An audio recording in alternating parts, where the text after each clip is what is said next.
Channel. இன்னைக்கு வீடியோல afternoon lunch to evening routine தான் ஷேர் பண்ணியிருக்கேன். வாங்க வீடியோக்குள்ளே போய் பார்க்கலாம். இன்னைக்கு லஞ்சுக்கு முட்டை கிரேவி தான் செய்ய போகிறேன். அதனால் ஒரு 6 முட்டை எடுத்து வேக வச்சு தோல் எடுத்து வச்சுருக்கேன். ஒரு பேனில் 2 டேபிள் ஸ்பூன் எண்ணெய் சேர்த்துக்கிட்டேன். 1/4 ஸ்பூன் மஞ்சள் தூள் போட்டுக்கலாம். 1/2 டீஸ்பூன் சில்லி பவுடர், 1/4 டீஸ்பூன் உப்பு. ஒரு டைம் இதை கலந்து கொடுக்கலாம் எல்லாத்தையும் சேர்த்து. முட்டையில் இது போல் சின்ன சின்னதாக கீரல் போட்டுக்கலாம். லைட்டாக போட்டுக்கணும்.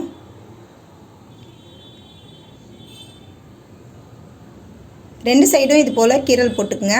அப்போ தான் அந்த ஸ்பைசஸ்லாம் அது உள்ளே இறங்கி சூப்பராக இருக்கும்.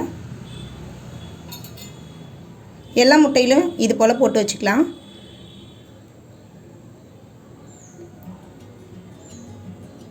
இப்போது ரெடி பண்ணி வச்சுட்டு பின்னாடி அடுப்பை பற்ற வச்சுக்கலாம். லோ ஃப்ளேமில் வச்சுக்கணும் அடுப்பையை. இப்போது ஒரு முட்டையை இது கூட சேர்த்துக்கலாம்.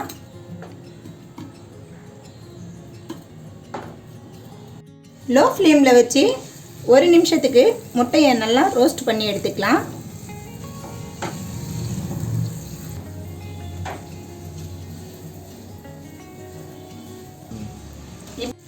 இது போல் ரோஸ்ட் பண்ணுறதால மிளகாத்தூள் உப்பு எல்லாமே அந்த முட்டை உள்ள இறங்கி சாப்பிட்றதுக்கு ரொம்ப டேஸ்ட்டாக இருக்கும். அதனால தான் பொறுமையாக இது போல் ரோஸ்ட் பண்ணி எடுத்துக்கணும்.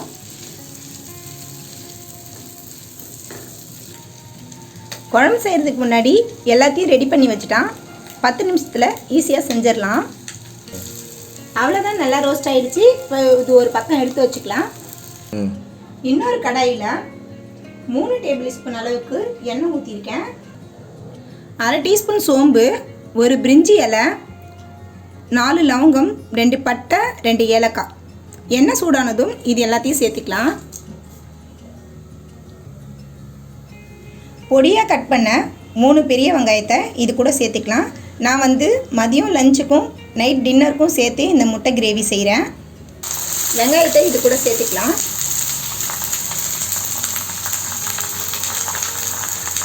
கூடவே கொஞ்சம் கறிவேப்பிலை போட்டுக்கலாம். நல்லா இதை வதக்கி விட்டுக்கலாம்.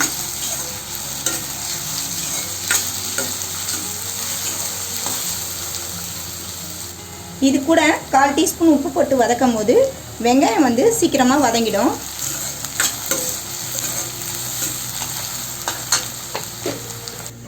வெங்காயம் வதங்கட்டும். அதுக்குள்ளே இதுக்கு ஒரு மசாலா அரைச்சிக்கலாம். 2 மீடியம் சைஸ் தக்காளியை இதில் கட் பண்ணி சேர்த்துக்கிட்டேன்.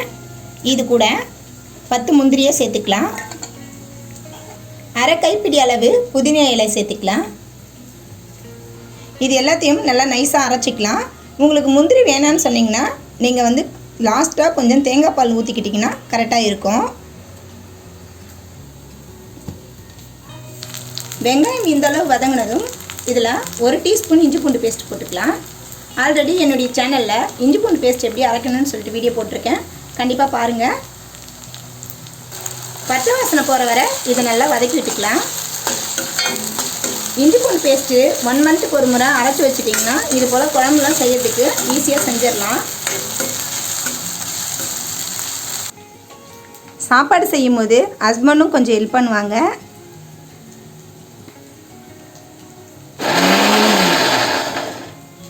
ஃப்ளேவருக்காக ஒரே ஒரு பச்சை மிளகாய் நடுவில் கீறிட்டு போட்டுக்கிறேன். இது கொஞ்சம் காரமாக இருக்கும். இது கூட மசாலாலாம் சேர்த்துக்கலாம். 1/4 டீஸ்பூன் மஞ்சள் தூள், 1/2 டீஸ்பூன் சில்லி பவுடர்.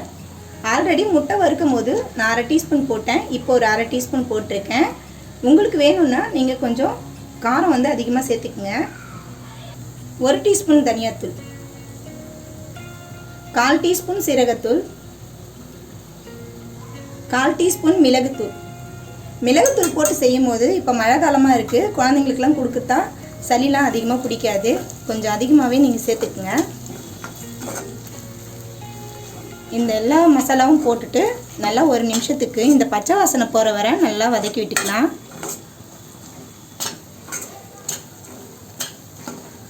அடுப்பியை மீடியம் ஃப்ளேமில் வச்சு நல்லா வதக்கி விட்டுக்கணும்.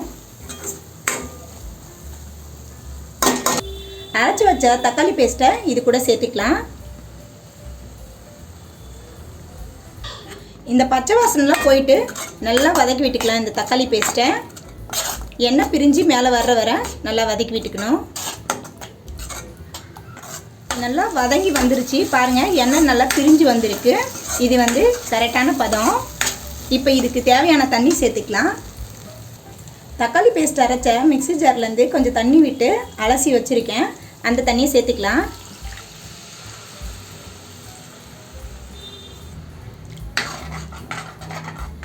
நல்லா இது போல் கலந்து கொடுங்க. இப்போ உப்பு வந்து டேஸ்ட் பண்ணி பார்த்துட்டு கொஞ்சம் உப்பு சேர்த்துக்குங்க. 2 நிமிஷம் இது நல்லா கொதிக்கட்டும்.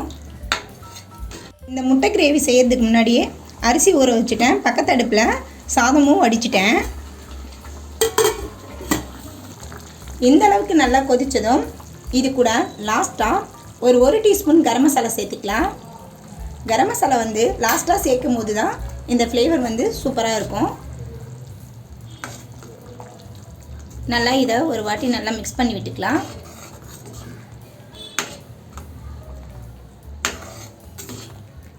கரம் மசாலா போட்டு 1 நிமிஷம் கொதித்த பின்னாடி இது கூட முட்டை சேர்த்துக்கலாம்.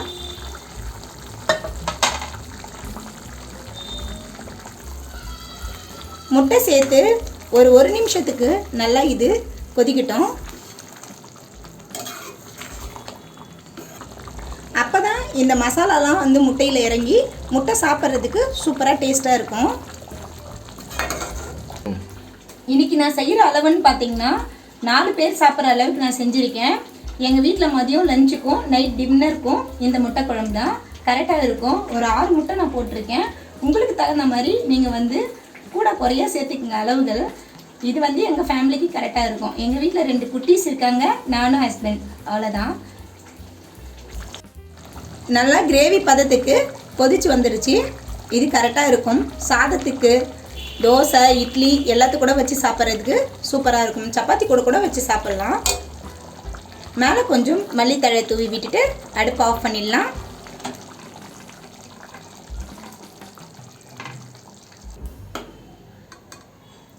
நீங்களும் நான் சொன்ன அளவுகளோட இந்த குழம்பு செஞ்சு பாருங்கள், ரொம்ப டேஸ்ட்டாக இருக்கும். என்ன பண்ணிட்டு இருக்க? சமைச்ச கையோட பாத்திரத்தை எல்லாத்தையும் தேய்ச்சி வச்சுட்டேன், ஈஸியாக இருக்கும். அதனால பாத்திரம் கழுவிட்டு இருக்கேன். அப்படியா? சமைச்சு முடிச்சாச்சா? நீ கழுவுறியா? டைம் இல்லையே. ஒய்ஃப்க்கு நீயும் ஹெல்ப் பண்ணணும், அப்போ தான் வந்து சாப்பாடுகள்லாம் சீக்கிரமாக முடியும். நான் மட்டும் எல்லாத்தையும் எப்படி செய்யறது? ஹெல்ப் பண்ணணும்னு ஆசை தான் இருக்கேன், நான் டைம் இல்லையே. ஹஸ்பண்ட் இப்படியே சொன்னாங்கன்னா ஒய்ஃப்லாம் பாவம் இல்லை, சமையல் வந்து கிடக்கணும். டாம் வந்துட்டான் பாரு, வந்து தொலை கொடுக்குறான் பாரு. 2 பசங்களை மேனேஜ் பண்ணுறது எவ்வளோ கஷ்டம், எல்லா ஹவுஸ் ஒய்ஃப்க்கும் தான் தெரியாம. சரி டாம், நாளைக்கு செஞ்சிடலான்னு சொல்லிடுறேன் மம்மி கிட்ட. நாளைக்கா செஞ்சிட சொல்லிட்டா? ஓகே, சாப்பிடலாம் சாப்பிடலாம்.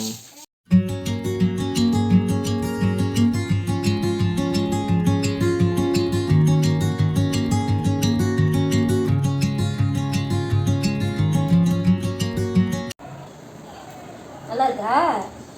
டாம் சூப்பர் சொல்லு. சூப்பர்.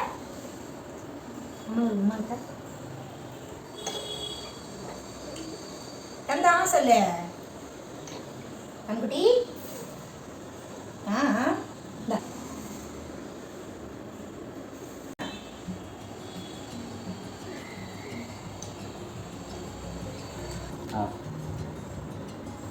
நல்லாக்கா?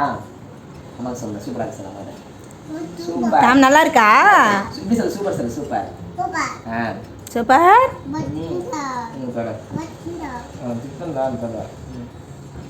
ஈவினிங் ஸ்நாக்ஸ்க்கு பசங்களுக்கு இன்றைக்கி சுண்டல் செஞ்சு கொடுக்கலான்னு சொல்லிட்டு காராமணியை நான் காலையிலே ஊற வச்சுட்டேன். நீங்கள் வந்து சுடு தண்ணியில் ஊற வச்சிங்கன்னா ஒரு 1 hour ஊற வச்சிங்கன்னா போதும். நான் வந்து டிமார்ட்டில் வாங்கினேன். இது வந்து நாட்டு காராமணி, ரொம்ப டேஸ்ட்டாக இருக்கும். இப்போ இதை ஒரு 2-3 வாட்டி கழுவிட்டு குக்கரில் சேர்த்துக்கலாம்.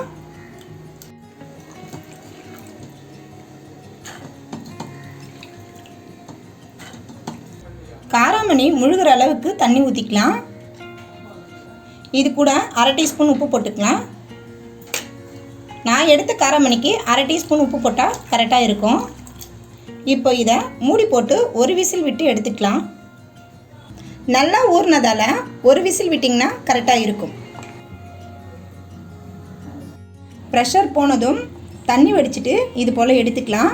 இப்போ இதுக்கு ஒரு தாளிப்பு போட்டுக்கலாம். அடுப்பு மேலே ஒரு பேன் வச்சுருக்கேன். இதை தாளிக்கிறதுக்கு 1 டேபிள் ஸ்பூன் எண்ணெய் ஊற்றிக்கிருக்கேன். எண்ணெய் வந்து குறைவாக தான் ஊற்றணும். 1/2 டீஸ்பூன் கடுகு போட்டுக்கலாம். கூடவே 1/4 டீஸ்பூன் சீரகம். கடுகு பொரிஞ்சதும் ஒரு சின்ன வெங்காயத்தை பொடி பொடியாக கட் பண்ணி வச்சுருக்கேன், சேர்த்துக்கலாம். நல்லா இதை வதக்கி விட்டுக்கலாம். இது கூட கொஞ்சம் கறிவேப்பிலை போட்டுக்கலாம். காரத்துக்கு 2 பச்சை மிளகாய் கட் பண்ணி போட்டுக்கினேன். உங்கள் காரத்துக்கு தகுந்த மாதிரி நீங்கள் போட்டுக்கோங்க. நல்லா இதை வதக்கி விட்டுக்கணும். இது கூடவே 1/4 டீஸ்பூன் மஞ்சள் தூள் போட்டுக்கலாம். இப்போ இதில் காராமணியை சேர்த்துக்கலாம். நல்லா இதை வதக்கி விட்டுக்கணும்.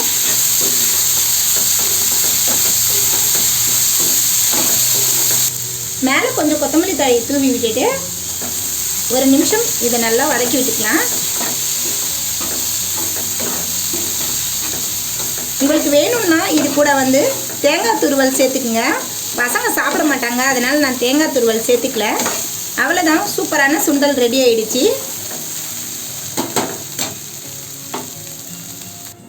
ஈவினிங் ஒரு டீ காஃபி கூட சுட சுட இந்த சுண்டல் செஞ்சு சாப்பிட்டிங்கன்னா அவ்வளோ டேஸ்ட்டாக இருக்குங்க. கண்டிப்பாக ட்ரை பண்ணி பாருங்கள். நாட்டு காராமணி ரொம்ப டேஸ்ட்டாக இருக்கும்.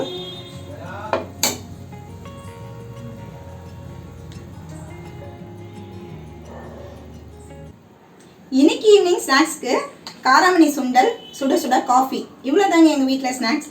நான் சொன்ன ரெசிபிஸ்லாம் கண்டிப்பாக ட்ரை பண்ணி பாருங்கள். ட்ரை பண்ணி பார்த்துட்டு உங்களுக்கு எப்படி வந்ததுன்னு சொல்லிட்டு கமெண்ட் பண்ணுங்கள். உங்களுக்கு இந்த வீடியோ பிடிச்சிருக்கும்னு நினைக்கிறேன். பிடிச்சிருந்தா என்னுடைய வீடியோக்கு லைக் பண்ணுங்கள், ஷேர் பண்ணுங்கள், கூடவே சப்ஸ்கிரைப் பண்ணி சப்போர்ட் பண்ணுங்கள். தேங்க்ஸ் ஃபார் வாட்சிங். Bye bye.